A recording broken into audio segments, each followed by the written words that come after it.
الحمد لله رب العالمين سيد الأنبياء والمرسلين نبينا محمد وعلى آله وأصحابه ومن تبعهم بإحسان إلى يوم الدين.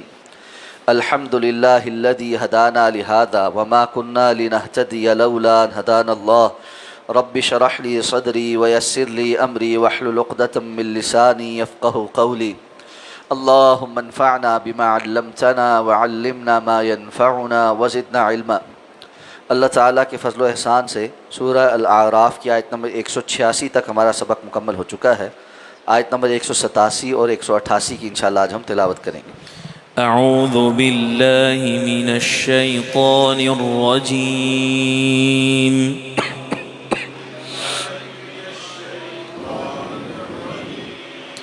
يسألونك عن الساعة أيان مرساها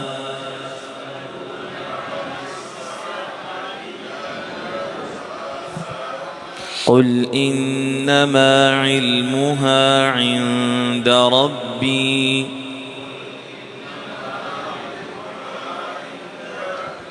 لا يجليها لوقتها إلا هو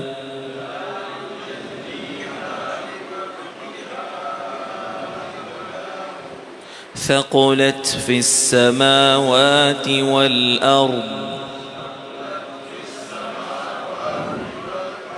لا تأتيكم إلا بغتة يسألونك كأنك حفي عنها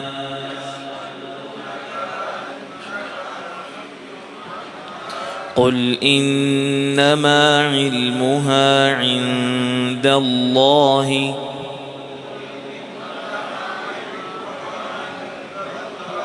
ولكن أكثر الناس لا يعلمون.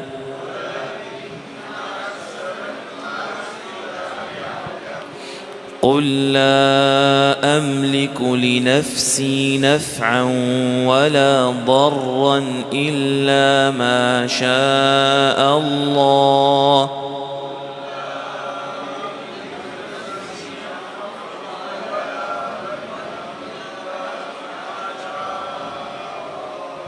ولو كنت أعلم الغيب لاستكثرت من الخير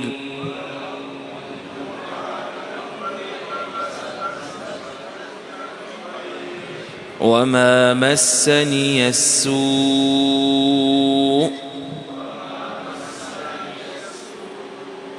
إن أنا إلا نذير وبشير لقوم يؤمنون.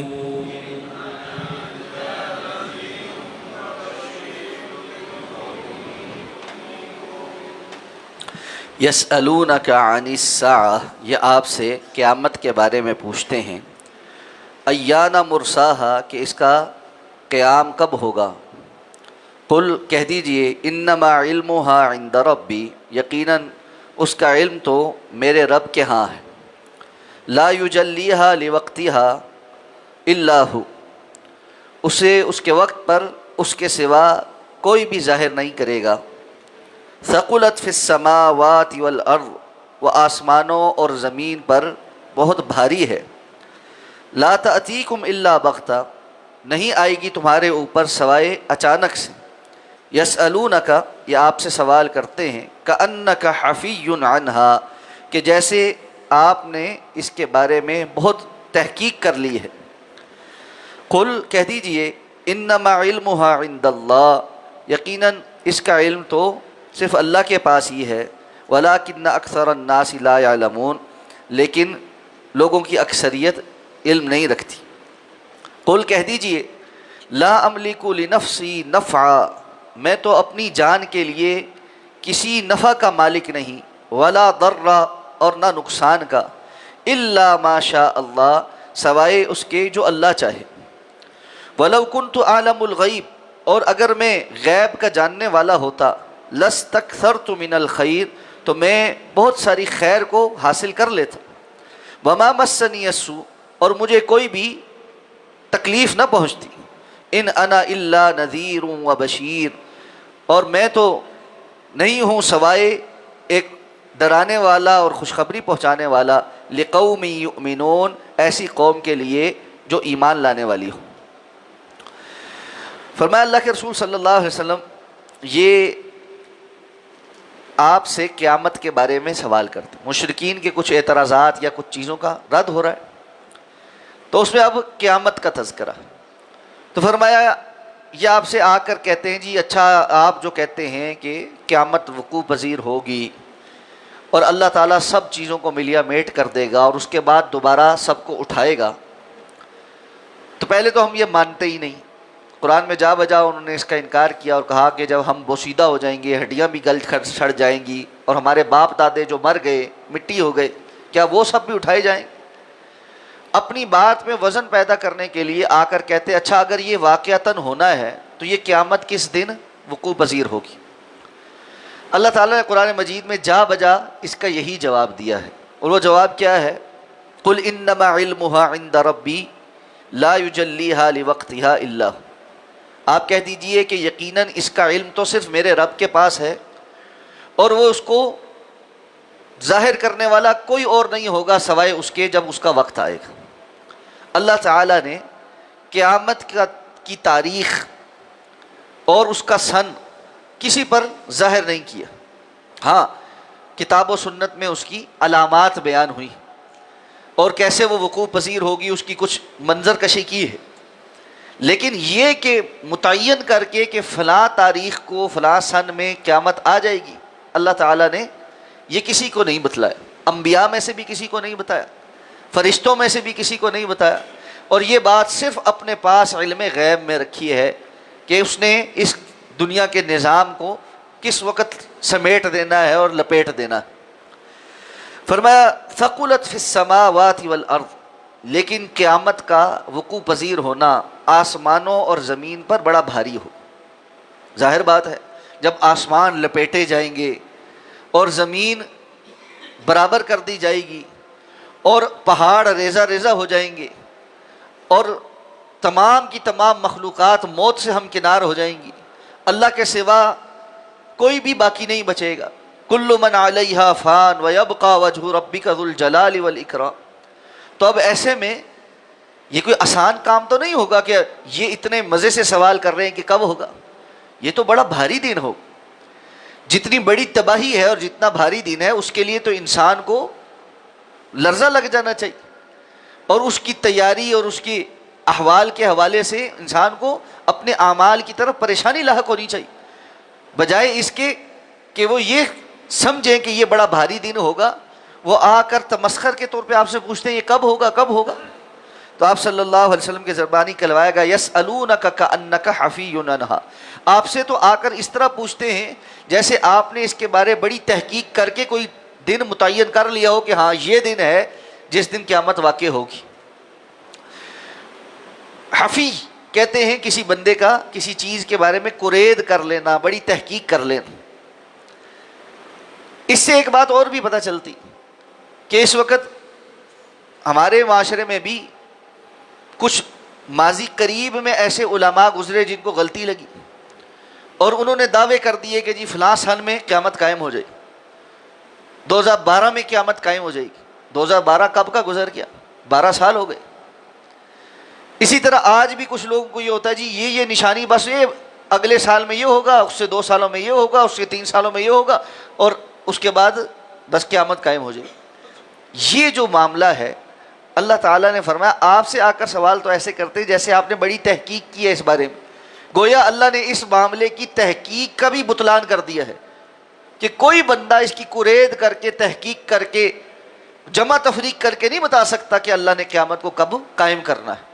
ہاں یہ ضرور کہہ سکتے ہیں کہ قرب قیامت، رسول اللہ صلی اللہ علیہ وسلم نے اس بات کا اظہار تو کیا، آپ نے فرمایا انا والساعۃ کالہاتین، میں اور قیامت ان 2 انگلیوں کی طرح ہے، جیسے ان 2 انگلیوں کے درمیان کچھ اور نہیں، یہ قریب قریب ہے، اس طرح میرا آنا بھی قیامت کی بڑی نشانیوں میں سے۔ ظاہر بات ہے سابقہ امتوں میں سے انبیاء کے سلسلہ کے آتے آتے خاتم الانبیاء کا آ جانا، آخری امت کا آ جانا، یہ تو بہت بڑی نشانی کہ اب قیامت قریب ہے۔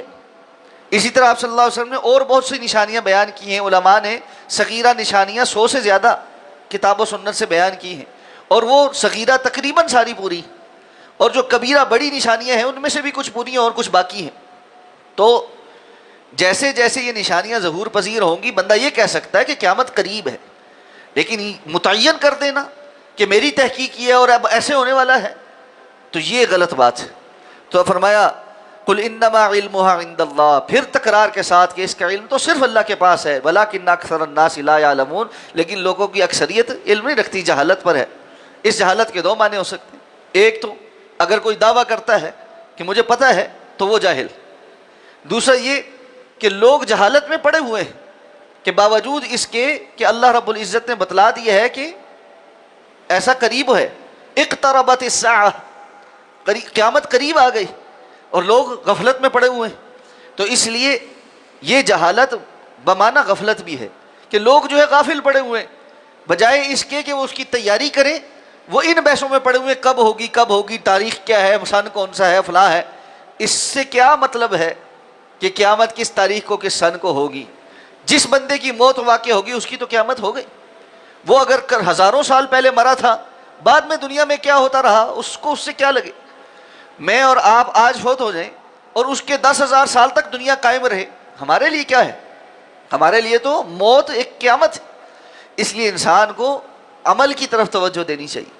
تو ساتھ فرمایا قل لا املک لنفسی نفعا ولا ضرا، میں تو اپنی ذات کے لیے کسی نفع اور نقصان کا مالک نہیں ہوں سوائے اس کا جتنا اللہ چاہے، یعنی مجھے اگر کوئی نفع پہنچتا ہے وہ بھی اللہ کی منشا ہے، اگر کوئی تکلیف پہنچتی ہے تو وہ بھی اللہ کی منشا۔ قرآن مجید کی یہ آیت ایسی قاطع نص ہے جو تمام باطل عقیدوں کا بطلان کر دیتی کہ اللہ کے سوا کوئی نفع نقصان کا مالک، اللہ کے سوا کوئی نفع نقصان کا مالک ہے۔ اسباب سے ماورا اگر کوئی مدد کر سکتا ہے، بگڑیاں سوار سکتا ہے، حاجتیں پوری کر سکتا ہے، اسباب میں تاثیر پیدا کر سکتا ہے، وہ صرف اور صرف اللہ کی ذات۔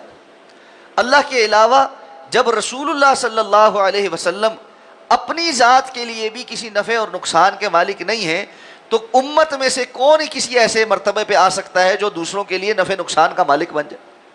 اس لیے یہ بات سمجھنا کہ اولیاء اللہ یا بزرگ یا ائمہ دین امت کے لیے نفع نقصان کے مالک ہیں یا آج نفع نقصان کے مالک ہیں، اور ہم کہیں پر بھی ہوتے ہوئے ان کو پکار سکتے ہیں جبکہ ان کو فوت ہوئے بھی ہزاروں سال یا صدیاں گزر چکی ہوں، اور وہ کائنات کا نظام چلاتے ہیں، اور کائنات کے کل نظام کے نگہبان اللہ نے کچھ قطب اور ابدال بنائے اور ان کے اوپر غوث ہوتا ہے، یہ ساری کی ساری باتیں شریعت سے بالکل متصادم ہیں، اور ان کا شریعت کے اندر کوئی نام و نشان موجود نہیں۔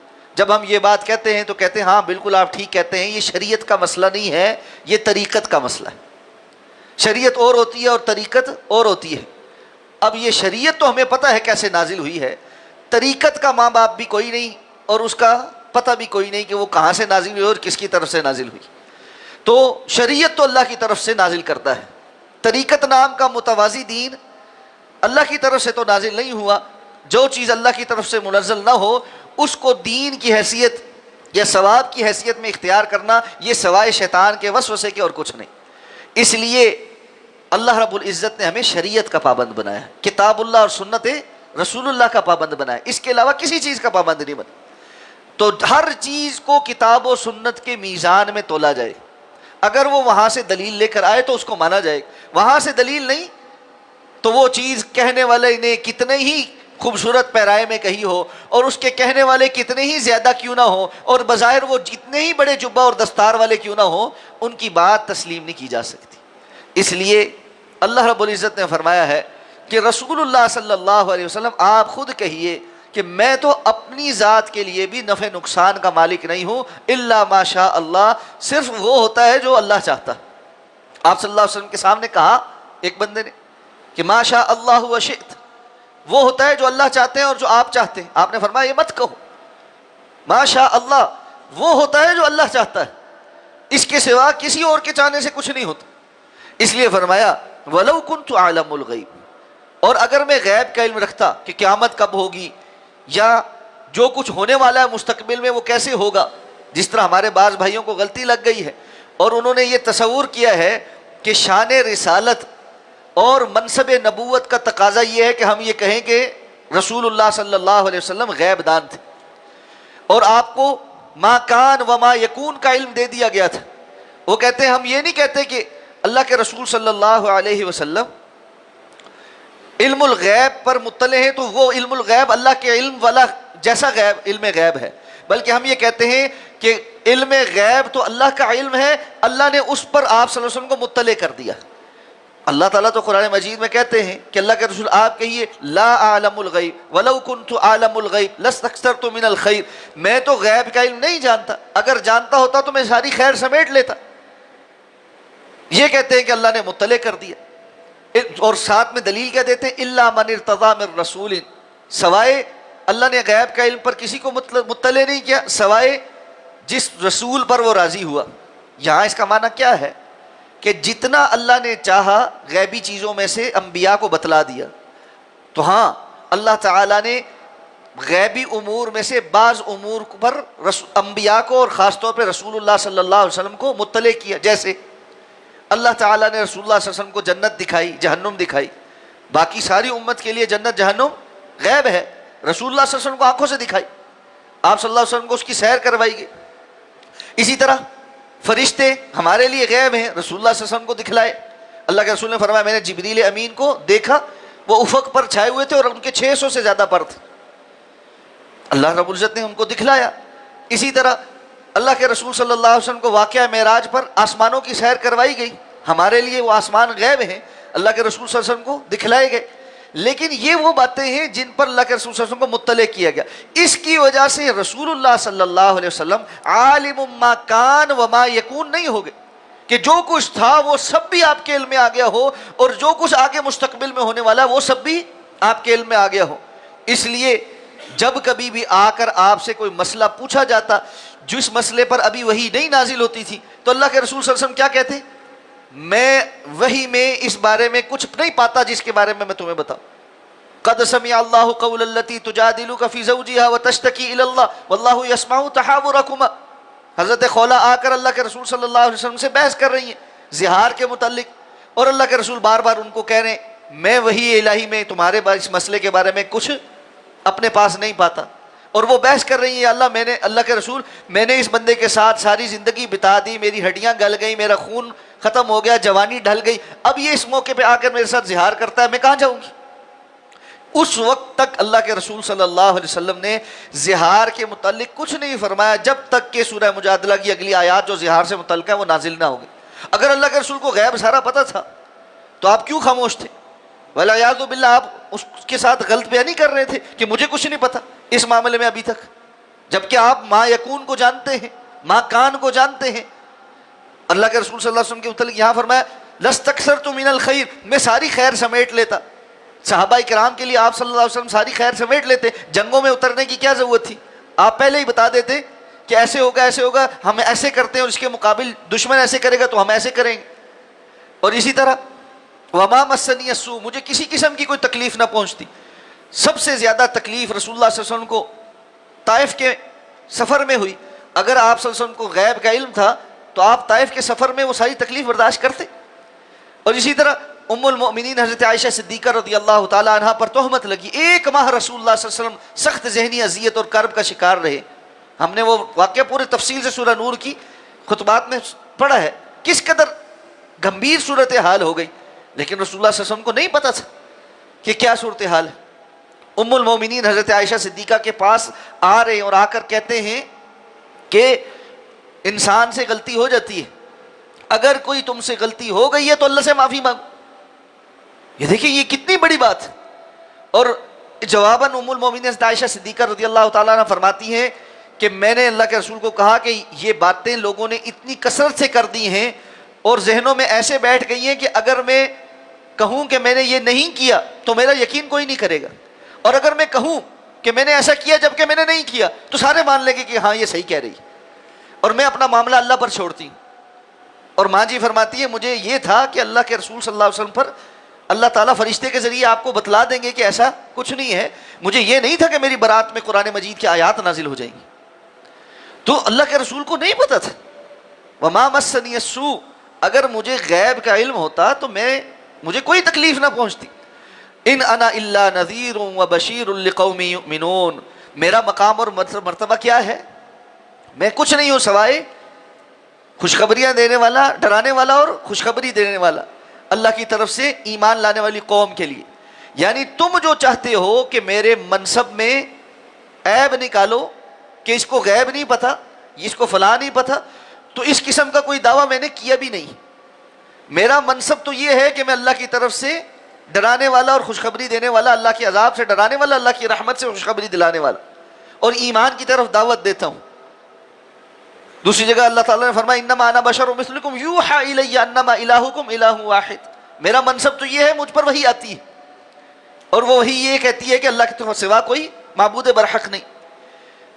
تو جو بھائی اس غلط فہمی میں پڑے ہیں، حقیقت میں وہ اس غلط فہمی میں ہیں کہ رسول اللہ صلی اللہ علیہ وسلم کے شان اور مقام کو بڑھائیں، جبکہ اس سے بڑی شان اور مقام کیا ہوگا کہ اللہ رب العزت اپنے پیغام کو پہنچانے کے لیے کسی کو چن لے، اور یہ اللہ کا اختیار ہے اور اللہ رب العزت نے خود چنا ہے، اور خاص طور پہ امام الانبیاء کے طور پہ چن لے، خاتم الانبیاء کے طور پر، جن کے بعد کسی نبی نے نہیں آنا۔ جو مقام اور مرتبہ اللہ رب العزت نے آپ صلی اللہ علیہ وسلم کو عطا فرمایا ہے، کیا اس سے بڑھ کر کوئی اور اللہ کے رسول کو مقام دے سکتا ہے؟ والد محترم ایک واقعہ بیان کرتے تھے کہ ایک بندے کو جب میں نے یہ باتیں سنائی، سمجھائیں اور قرآن مجید کی آیات پڑھ کے سنائی، تو آگے سے کہتا ہے آپ تو قرآن میں سے بھی وہ آیتیں پڑھتے ہیں جو اللہ کے رسول کی شان گھٹاتی ہیں، والعیاذ باللہ۔